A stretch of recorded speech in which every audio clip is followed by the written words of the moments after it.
여기 소제목으로 탈속과 자기 부정의 기독교 철학이라고 되어 있습니다. 철학이라는 건 결국은 우리가 생각을 하는 삶의 생각인 것이고, 자기 부정은 말씀드린 대로 우리 자신을 부정하는 것이고, 탈속이다라고 그러면은 세상적이지 않는 것이라는 것이죠. 첫 번째 주제 보시겠습니다. 우리는 우리 자신의 주인이 아니고 하나님께 속하였다. 우리의 하늘의 교사께서는 하나님이시죠. 여기 이제 칼빈이 하늘의 교사를 하나님이라고 표현한 것입니다. 자신의 백성을 명확한 계획에 의해 인도하시는 것을 기뻐하셨다. 이 계획의 출발점, 즉 신자의 의무는 너희 몸을 하나님이 기뻐하시는 거룩한 산 제물로 드리라. 이는 너희의 드릴 영적 예배지라이다.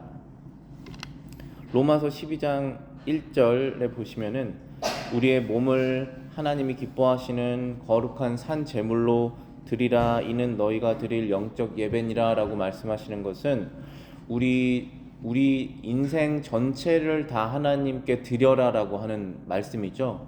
그것이 하나님께서 기뻐하시는 제사고, 그것이 우리가 영적으로 늘 우리의 삶을 하나님께 드리는 것이다 라고 우리에게 명령하고 있습니다.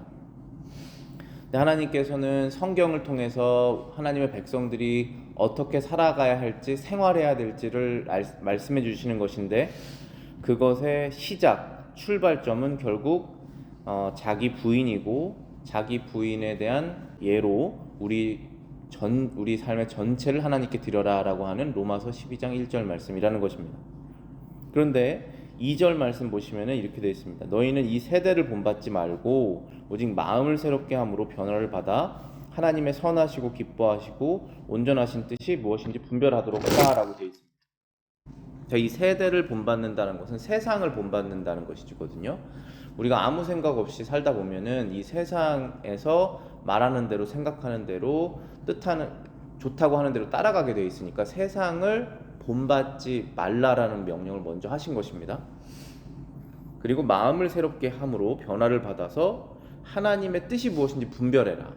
세상의 뜻과 하나님의 뜻은 다르기 때문에 사람이 하나님의 자녀가 되었으면, 이제 크리스찬이 되었으면 마음을 새롭게 하여서 하나님께서 기뻐하시는 뜻, 완전하신 뜻, 선하신 뜻을 분별해야 된다. 그리고 그 분별한 대로 자신의 삶을 하나님께 드려라 라고 하는 것이죠. 그러므로 가장 중요한 일은 이제부터 그의 영광만을 위해서 생각하고 말하고 묵상하며 행동하기 위하여 우리가 성별되고 하나님께 바쳐져야 하는 것이다. 이것이 저와 여러분들이 오늘부터, 지금까지 하지 않았다면 오늘부터 다시 시작해야 되는 그리스도인의 삶이라는 것입니다. 그것은 하나님의 영광만을 위해서 생각하고 말하고 묵상하고 행동하기 위해서 우리를 거룩하게 구별해서 하나님께 바친다는 것입니다. 세상과 떨어진 나 자신을 하나님께 드린다는 것이죠. 그렇다고 해서 세상에서부터 분리돼서 세상 밖으로 나가서 살라고 하는 얘기가 아니죠. 그것은 세상하고 같이 어울려 살지만 세상에 휩쓸려서 살지 말라고 하는 말씀을 하시는 것이죠.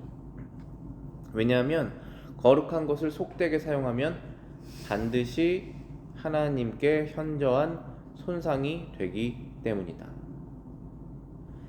우리가 이제는 거룩하게 됐습니다. 우리가 이제는 그리스도의 피로써 거룩한 사람들이 됐어요. 하나님께서 보시기에 우리를 거룩하다고 여기시는 것입니다. 그런데 우리 안에 세상적인 것, 자기 자신을 추구하는 것이 남아있기 때문에 거룩한 우리를 속되게 사용할 수 있습니다. 우리 자신을. 그렇게 되면 하나님의 영광에 손상을 입기 때문에 그 하나님의 영광에 손상 입지 않도록 내가 생활을 할 때 주의해야겠다는 생각을 하면서 살라고 하는 것입니다. 그러므로 그 원하지 않는 생각, 말, 행동으로 인해서 나 자신도 손해를 보지만 하나님의 영광에 손해를 끼친다는 생각을 가지고 주의를 해야 된다는 것입니다. 그러므로 우리는 이성이나 의지가 우리의 계획과 행동을 지배하지 못하게 해야 된다. 이 문장이 저는 너무나 마음에 와닿아요. 우리는 이성이나 의지가 우리의 계획과 행동을 지배하지 못하게 해야 한다. 이게 바로 세상을 본받지 않는 방법입니다. 이 세상은 사람의 이성을 최고로 여기는 곳입니다. 생각을 가만히 하면 나에게 손해되지 않는 방법으로 결정을 할 수 있죠. 생각을 가만히 하면 내가 최대한 이득 보는 방법으로 결정할 수가 있습니다. 그게 바로 이성이에요. 그런데 칼빈은 우리의 이성에게 우리의 계획을 맡기지 마라. 우리 이성에게 우리 행동을 지배하도록 맡기지 마라 라고 하는 것은 비이성적이 되라 라고 하는 것이 아닙니다. 그것이 아니라 우리의 이성을 지배하시는 성령의 지배권, 그리스도의 주인 되심에 우리 이성을 맡기라는 얘기를 하려고 하는 것입니다. 우리는 우리 자신의 것이 아니다. 지금 이 챕터에서 칼빈이 반복적으로 이 말을 하고 있어요. 우리는 우리 자신의 것이 아니다. 우리는 우리 자신의 것이 아니다. 그 말을 반복적으로 해요. 마치 자기 자신에게 리마인드를 하는 것 같아요. 아니면 우리에게 계속 리마인드를 하는 것이죠. 너희는 너희 것이 아니다. 우리는 우리 자신이 아니다. 그러므로 우리의 육을 따라 우리에게 유익한 것을 구하는 목표를 세우지 말아라. 그러니까 이 세상하고 정면으로 반대되는 생각, 철학이죠. 그러니까 너희에게 최대한 유익되는 대로 손해보지 않는 방법을 머리를 고안해서 생각해서 목표를 세워서 해라 라고 하는 게 세상 방식인데, 성경은 그렇게 말하고 있지 않죠. 우리 자신까지 내어서 하나님의 영광을 살라라고 하는 것이죠. 우리는 우리 자신의 것이 아니다. 그러므로 할 수 있는 대로 우리 자신과 우리 모든 소유를 잊어버려야 한다. 이거 여기서 잊어버려야 한다는 것은 forget 한다는 것입니다.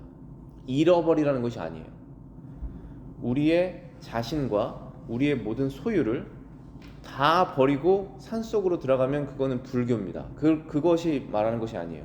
이것은 내 것이고, 내 것이 아니라 하나님께서 저에게 주신 것, 우리에게 주신 것들은 너무나 소중한 것들인데, 그것이 가족이든 건강이든 자녀든 재물이든 간에 시간이든 다 나에게 주신 것인데, 우리는 이것의 주인이 아니다라는 사실을 계속 생각해야 된다는 것입니다. 이건 내 것이 아니다. 이것은 하나님의 것이다.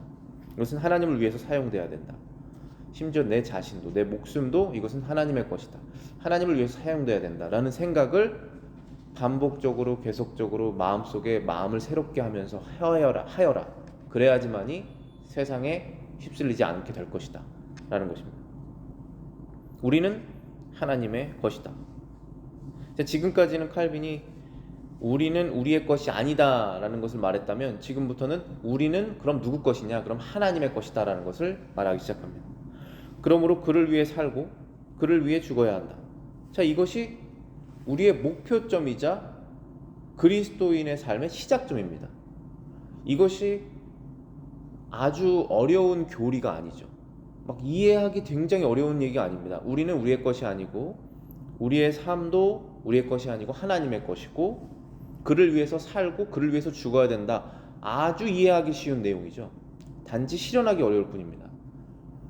그렇기 때문에 이것은 모든 그리스도인이 되면서부터 시작해야 되는 시작점이에요. 목표점이기도 하지만 시작점입니다. 그게 왜 그렇게 이해가 되냐면은, 목표점은 아주 멀리 있지만 시작점부터 목표점을 바라봐야지 목표를 나아갈 수 있지, 시작은 딴 데로 하는데 목표는 저기 있으면 절대로 나아갈 수가 없죠.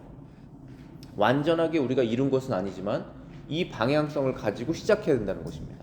그것이 바로 자기 부인이에요. 그래서 우리가 한번 우리 자신을 체크해 봐야 돼요. 성찬을 통해서 늘 자신을 체크하는 것입니다.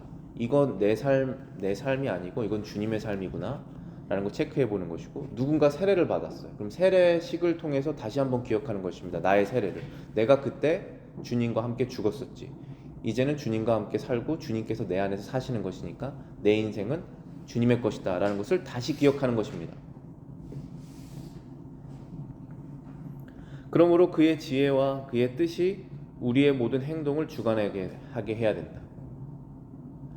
지금 이성과 반대되는 개념이 하나 나왔습니다. 이성이 우리의 계획과 목표를 지배하지 말게 해야 된다라고 말했는데, 그럼 무엇이 지배해야 되는 것인가? 비이성이 아니라는 것이죠.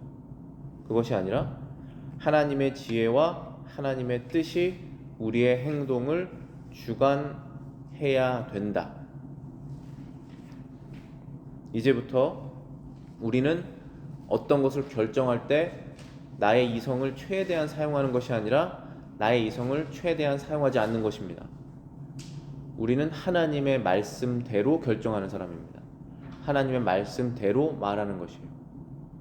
그렇다고 해서 여러분과 제가 기계가 아니지 않습니까?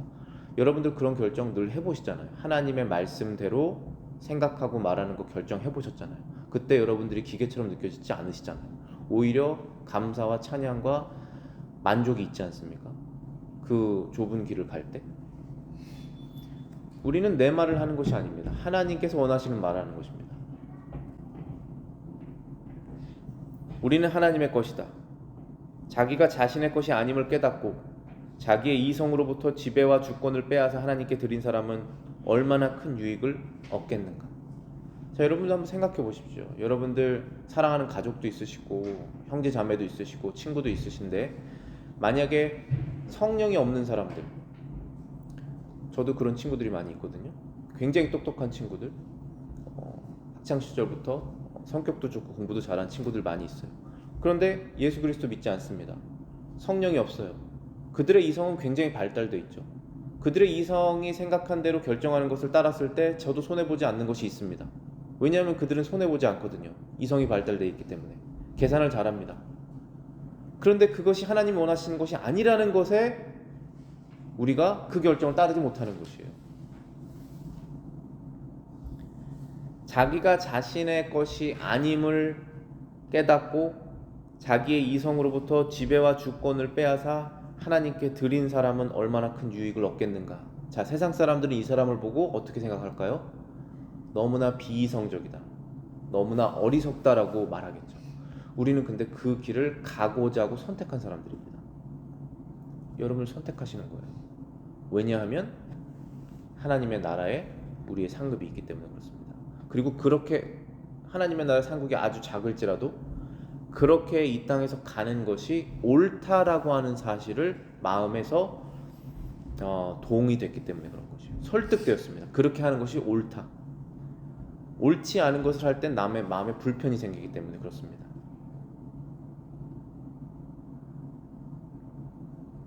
그는 하나님으로부터 큰 유익을 얻을 것이다.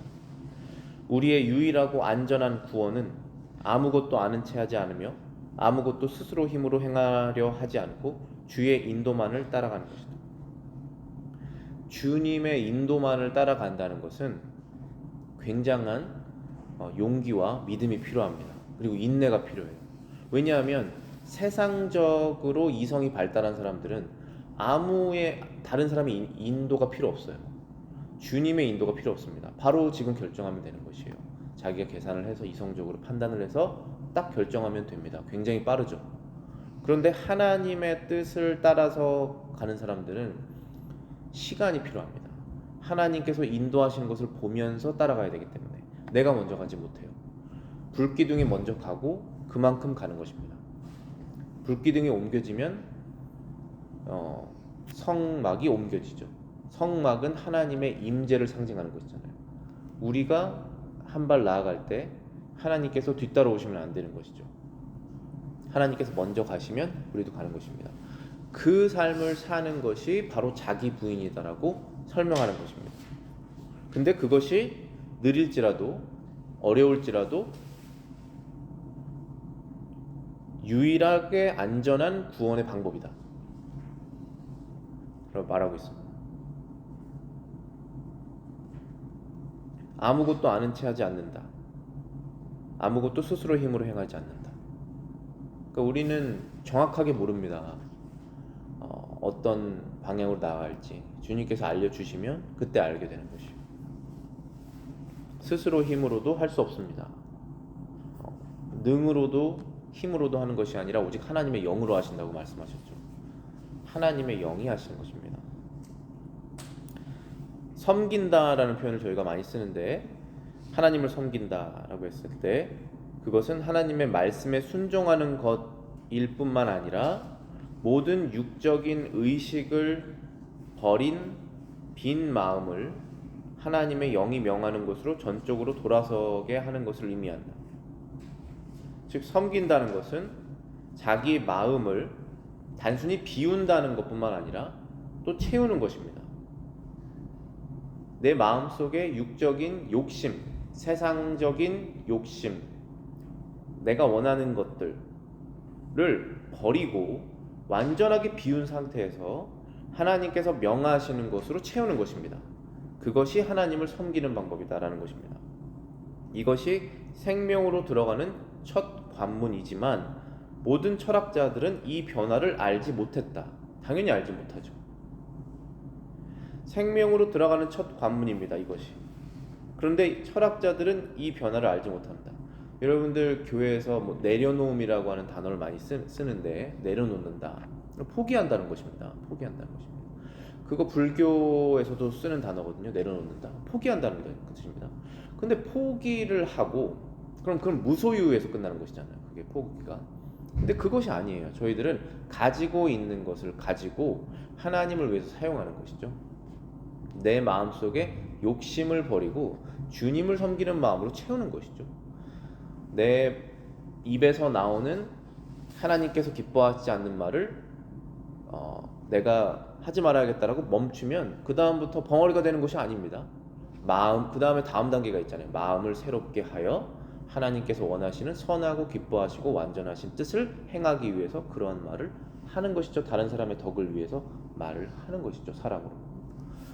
다른 것입니다. 그러니까 철학자들이 왜 이것이 이해가 안 되냐 하면은, 사람의 이성으로는 모든 종교들이 다 이해가 돼요. 불교까지도 다 이해가 됩니다. 사람의 이성으로는 내가 욕심이 많아서 나를 괴롭게 했으니까 이 욕심을 버려야지. 그럼 내가 괴롭게 되지 않잖아. 그러면 결국 자기 자신을 기쁘게 하는 것이잖아요. 하나님이 없습니다, 거기에는.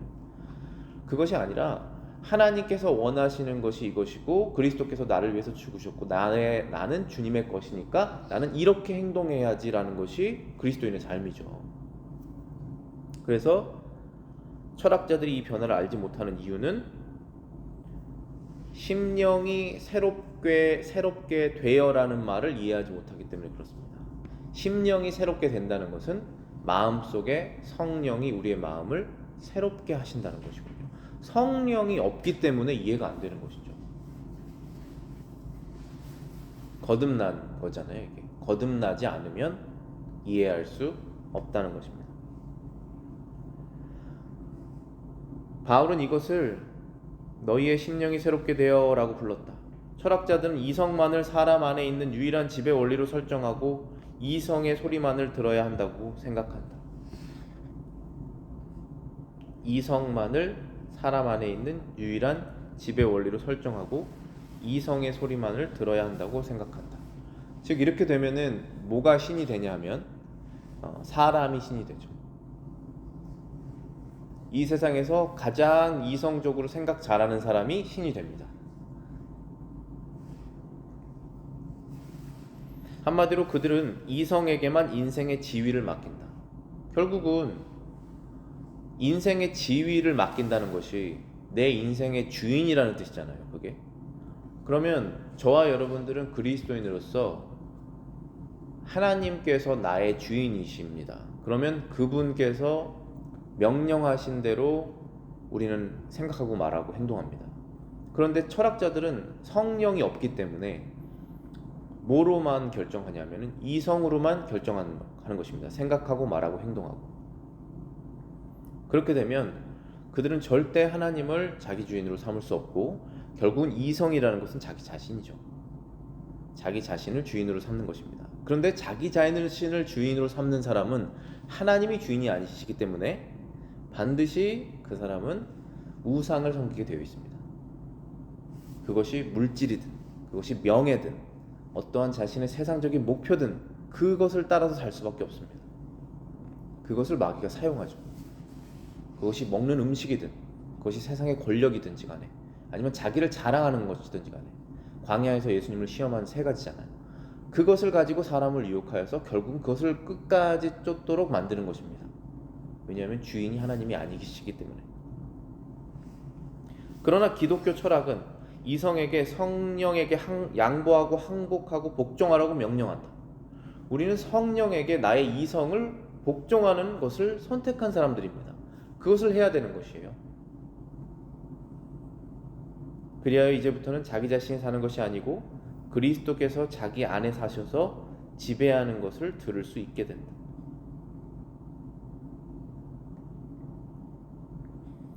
내가 그리스도와 함께 십자가에 못 박혔으니 그런즉 이제는 내가 사는 것이 아니요 오직 내 안에 그리스도께서 사시는 것이라. 갈라디아서 2장 20절입니다. 이제는 내가 사는 것이 아니라 내 안에 그리스도께서 사시는 것이다. 내가 없어지는 것입니다. 그래야지만이 진정한 나를 찾을 수 있는 것이죠. 그리스도 안에 있는 나입니다. 우리는 그리스도인이기 때문에. 다음 장에 두 번째 주제에 있습니다. 하나님께 헌신함으로 자기를 부정함. 이제부터 두 번째 요점이 나온다. 즉 우리는 우리 자신의 것을 구하지 말고 하나님의 뜻에 합당하며 하나님의 영광을 높이는데 봉사할 수 있는 것을 구하라는 것이다.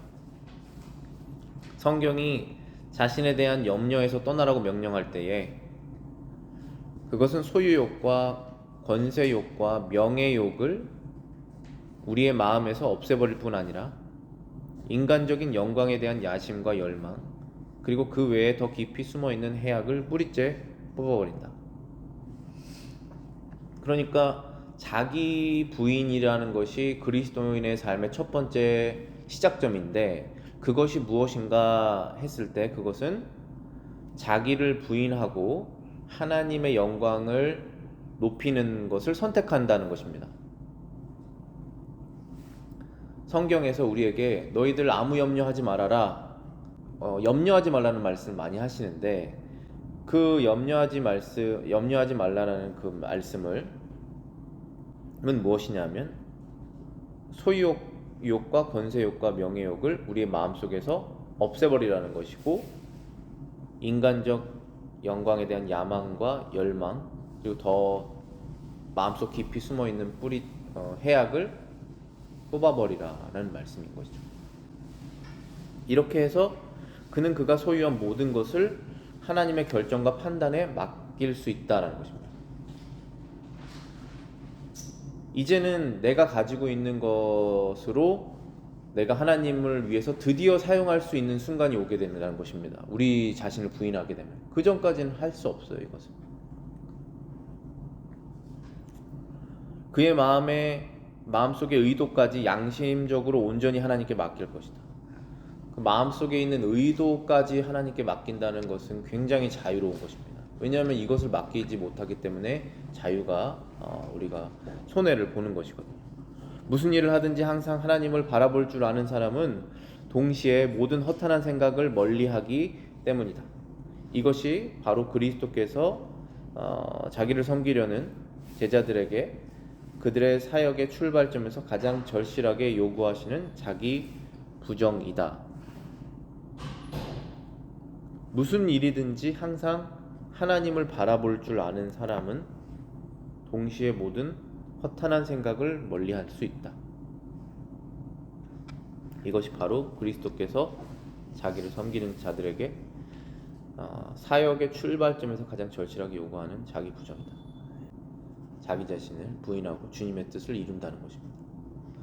그런데 저도 이제 사역 10년 좀 넘게 하고 있는데, 사역의 출발점이라고 하는 이 단어가 저를 생각하게 만들더라고요. 사역의 출발점은 자기 부인인데 10년쯤 와서 돌아보니까 자기 부인을 내가 과연 올바르게 했나, 그런 생각이 드는 거죠. 우리가 여기서 사역의 출발점이라고 말했지만은 결국은 사역은 일이라고 하는 단순한 단어로 표현될 수 있거든요. 그리스도인들은 다 자신의 일을 하면서 살잖아요. 그리스도인으로서 사는 거잖아요. 그리스도인으로서의 일의 출발점은 자기 부정이라는 것입니다. 그래서 우리도 신앙생활 하면서 내가 신앙의 발전이 더디고 신앙의 열매가 적고 이런 것은 자기 부인이 없었구나 라는 것을 생각해서 다시 방향을 조절하는 것이죠. 그리고 다시 시작하는 것입니다. 가장 절실하게 요구하시는 것이다. 그러니까 예수님께서 너희들이 나를 따르려면 뭐를 해야 된다, 뭐를 해야 된다 그런 말씀을 많이 하지 않으시고 자기 부인을 말씀하신다는 거예요. 그것이 없으면 시작도 안 된다는 얘기를 하시는 것이죠. 그래서 우리가 누군가를 세례 줄 때도 그거를 철저하게 확인해 봐야 된다고 생각해요. 자기를 부인하고 주님을 따를 것인가. 근데 이것은 우리의 목표점이기도 하지만 시작점이기 때문에 시작점부터 요구해야 되는 것이죠. 그렇게 이해하기 어려운 내용이 아니잖아요. 그것은 마음의 결정일 뿐인 것입니다. 마태복음 16장 24절입니다. 이에 예수께서 제자들에게 이르시되 누구든지 나를 따라오려거든 자기를 부인하고 자기 십자가를 지고 나를 따를 것이라. 따라오는 순간부터 자기 부인이 시작되는 것입니다. 예수님께서는 다 자신을 따라오라고 말씀하시죠. 너는 이것이 부족하니까 따라오지 말아라. 너는 내가 마음에 안 드니까 따라오지 말아라. 그렇게 말씀하시지 않으셨어요. 누구든지 오라고 말씀하셨죠. 그런데 오려면 자기 부인을 시작하고 해야 된다라고 말씀하시는 거예요. 이 자기 부정이 일단 사람의 마음을 사로잡고 나면 그것을 자만이나 교만이나 허식을 절대로 용납하지 않고 욕망이나 방탕이나 음탕함이나 그 밖에 우리의 자기 사랑이 빚어내는 죄악들을 전혀 받아들이지 않는다. 반대로 자기 부정이 우리를 지배하지 않을 때에는 가장 추악한 죄악들이 부끄러움 없이 격동되거나 그렇지 않으면 겉으로 보기에는 선한 어떤 것이 있다고 해도 타락한 명예욕으로 더럽혀진다. 왜냐하면 자기 부정에 사로잡히지 않은 사람들은 선한 일을 하더라도 그것이 적어도 높임받기 위한 것이기 때문이다. 자기 부인이라는 것은 결국은 내 마음속에 있는 세상 욕심을 다 버리고 그 안에 예수님께서 주인으로 되신다는 뜻이잖아요. 그런 상태에서는 모든 죄들이 사라진다는 것입니다. 그리스도께서 빛이시기 때문에 빛으로 들어오셔서 어두움은 사라지게 된다는 것입니다. 우리는 그 상태를 추구해야 된다는 것이죠. 그런데 우리가 세상의 욕심, 내 욕심에 유혹에 넘어가서 자기 부정을 하지 못할 때에는 그리스도께서 우리 자신의 주인으로 우리가 섬기지 않는 순간들이 오는 것이죠.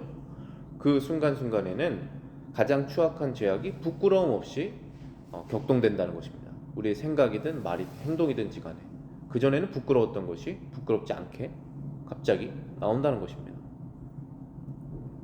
그리고 부끄럽지 않은 것이라도, 그러니까 여기에서 겉으로 보기에는 선한 어떤 것, 그러니까 사회적으로 용납되는 선한 것들이라고 해도 그것은 타락한 명예욕으로 더럽혀진다. 왜냐하면 자기 부정에 사로잡히지 않은 사람들은 선한 일을 하더라도 그것이 적어도 높임받기 위한 것이기 때문이다.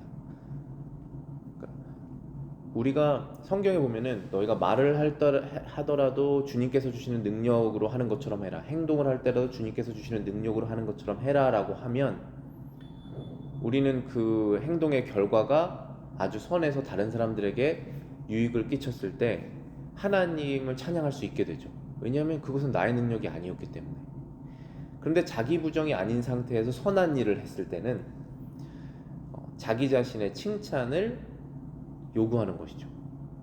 그것을 마음에 은근히 마음속으로 바라는 것입니다. 그러면 하나님께서 영광을 못 받으시잖아요. 우리는 하나님께서 주신 모든 걸 사용했는데 건강이든 시간이든 재물이든 다 하나님 걸 사용하고 내가 그걸 했다라고 칭찬을 받게 되는 것입니다. 하나님께서 원하시지 않죠. 디도서 2장에 따른 자기 부정입니다. 디도서 2장 12절입니다. 우리를 양육하시되 경건하지 않은 것과 이 세상 정욕을 다 버리고 신중함과 의로움과 경건함으로 이 세상에 살고 라고 되어 있죠. 바울은 우리가 하나님을 올바르게 예배하는 길을 닫기 위해 우리를 가장 방해하는 두 가지 장애물을 제거했다. 첫째는 경건하지 않은 것, 불경건이다. ungodliness죠. 우리는 천성적으로 이쪽에 너무 많이 쏠려 있다. 둘째는 세상 정욕, 세상 욕심, worldly lust입니다. 이것은 너무 더욱 광범위하게 편만해 있다. 불경건은 하나님께 대한 진지한 두려움에 반대되는 모든 것을 포함한다. 세상 욕심은 육의 정욕과 같은 것이다.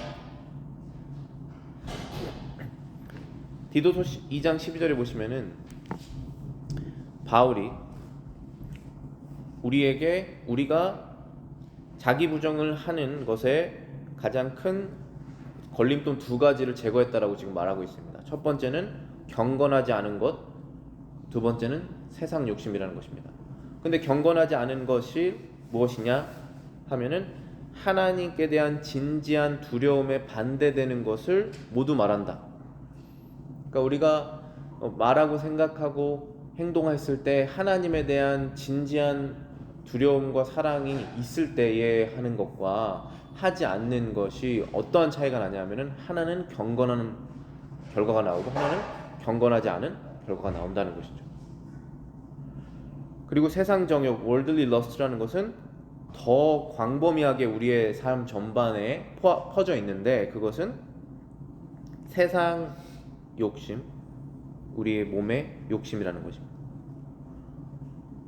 눈으로 보기에 좋은 것, 우리의 배를 채우기 좋은 것, 우리가 자랑하기 좋은 것, 요한 1서 말씀처럼, 그리고 마귀가 하와에게 유혹했던 것처럼 결국은 우리 세상에 관련된 것이고 나의 몸에 관련된 것이죠.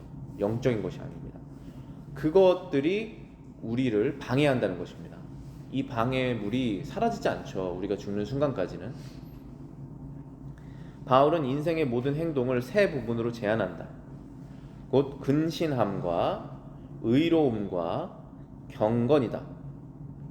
근신은 세상의 재물을 순결하고 검소하게 사용하며 빈곤을 참는 것이다. 의로움은 정당함의 모든 의무를 포함한다. 경건은 우리 자신을 세상의 불법에서 분리하여 하나님과 결합하여 우리를 거룩하게 만드는 것이다. 자, 여기에서 이제 우리가 그리스도인으로서 하나님을 위해서 산다는 것은 자기 자신을 부인하는 것인데, 자기 부인이라는 것이 뭔가 했을 때 걸림돌을 먼저 생각해 보면은 알 수 있다는 것이죠. 그 걸림돌이라는 것이 경건하지 않은 것, 즉 하나님을 진지하게 두려워하는 것이 사라지는 상태, 그리고 세상 정욕, 내가 이 세상에 필요한 원하는 것들, 내 육을 채우기 위해서 원하는 것들이라는 것입니다. 근데 그것을 다 버리면 어떠한 삶을 살게 되느냐 했을 때 신중하고 의롭고 경건하게 살게 된다라고 말하고 있습니다. 근데 여기에서 신중하다라고 하는 단어를 근신이라는 단어로 번역이 되어 있는데 영어로는 sober이라고 되어 있고 self-control이라고 되어 있습니다.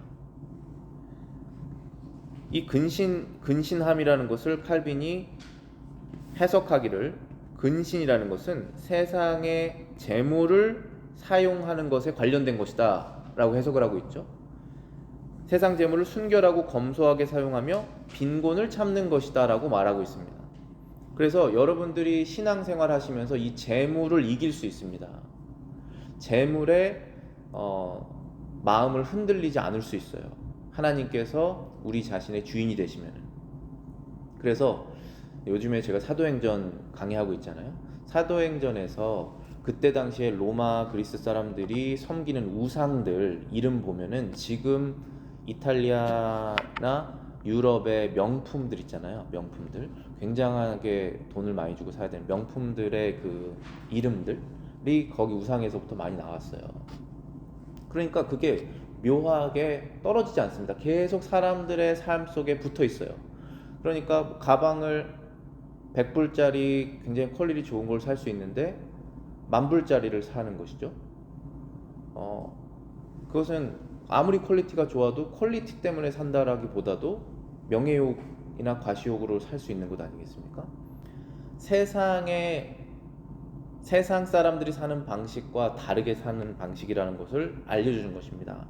즉 세상의 재물을 순결하고 검소하게 사용하며 빈곤하게 참는 것이다. 그러니까 제가 많은 그리스도인들을 만나보고 한국에서도 그리고 미국에서도 그렇지만은 그 만불이라고 하는 돈이 있는데 과연 정말 참 그리스도인이고 자기 부정을 하는 그리스도인이라면 만불을 주고 아무리 돈이 많아도 저런 가방을 살 수 있을까? 그 정도의 비슷한 퀄리티의 가방을 사고 나머지는 주님을 위해서 사용하려고 하는 마음이 더 크지 않을까라는 생각을 하게 된다는 것입니다. 근데 이것을 주변에서 세상에 이 세대를 본받지 말고 오직 마음을 새롭게 함으로 변화를 받아서 사는 그리스도인들이 적으면 적어질수록 우리도 무감각해진다는 것이죠. 그래서 신앙의 큰 복은 정말로 자기 부인을 하는 신앙의 사람들과 같이 신앙생활을 하는 것이 큰 복입니다. 왜냐하면 우리 신앙생활을 하는데 큰 도움을 받거든요.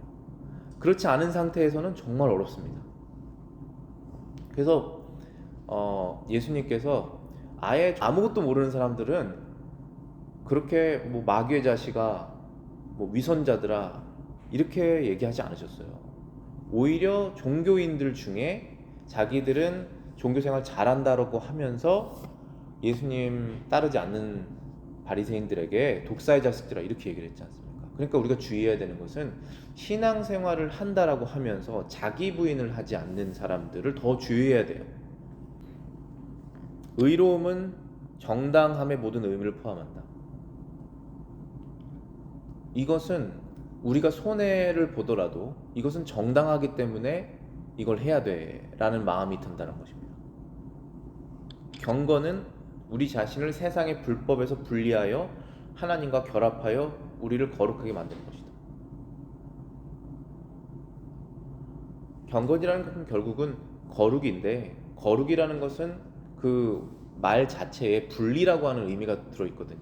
그러니까 세상과 분리를 하는 것입니다. 우리가 피지컬리 세상하고 떨어져 산다는 것이 아니라 우리의 마음으로 우리의 가치가 세상과 일치되지 않는다는 것입니다. 그렇게 될수록 하나님과 결합되기 때문에. 실로 바울은 우리의 천국 기업이 소멸되거나 사라지지 않도록 우리에게 이 세상을 나그네같이 살라고 가르친다. 바울은 우리의 천국 기업이 소멸되거나 사라지지 않도록 이 세상을 나그네같이 살라고 가르친다. 그러니까 저와 여러분들이 이제 마지막에는 하나님의 나라에 들어가서 영원히 살 것인데 거기에서 여러분들이 얻는 기업이 있습니다. 그 기업이 작은 기업일 수도 있고 큰 기업일 수도 있죠. 그리스도인이라면 반드시 그 기업을 받죠. 근데 여기에서 소멸되거나 사라지지 않는다라고 얘기한 것은 그 기업을 못 받는다는 것이잖아요. 그럼 결국은 신앙생활을 하는 세상에서 했는데 막상 가봤더니 없다는 것입니다. 자기가 살 곳이. 그것은 거짓으로 신앙생활을 했다는 것이죠. 그러니까 그 사람은 진심으로 신앙생활을 했는데 그것이 거짓된 것을 따르는 신앙생활을 한 것입니다. 예수 그리스도를 자신의 주인으로 삼지 않은 그냥 종교 생활을 할 수 있다는 것이죠. 그렇게 되다 보면은 자기 부인을 할 수가 없고 세상의 마음이 연합돼서 살게 된다는 것입니다. 그렇게 되면 구원을 얻지 못한다. 그렇게 되지 않도록 이 세상을 나그네로 살아라 라고 가르치고 있습니다. 즉 이 세상에 마음을 다 두지 않고 살아라 라고 알려주는 것이죠. 결국은 우리는 이 세상을 떠날 사람들입니다. 그렇기 때문에 너무 이 세상에 나의 모든 마음을 어태치하면서 살지 말아라. 나그네처럼 살아라. 나그네면 언제든지 떠날 준비하니까 짐도 좀 줄어들겠죠. 여기 아쉬운 것이 없지 않겠습니까? 그리스도께서 마지막에 오실 때에 우리의 구원의 열매를 보이실 것이다. 여러분과 제가 자기 부인을 하면서 사는 이러한 것들은 철학자들이 세상에서 이성적인 사람들이 보기에 굉장히 비이성적이고 스마트하지 못한 어리석다라고 보는 행동일 것입니다. 그럼에도 불구하고 여러분과 저의 열매는 그리스도께서 마지막에 다시 오실 때 반드시 있을 것이다. 그것을 믿는 사람들이 이러한 삶을 시작하게 될 것이다.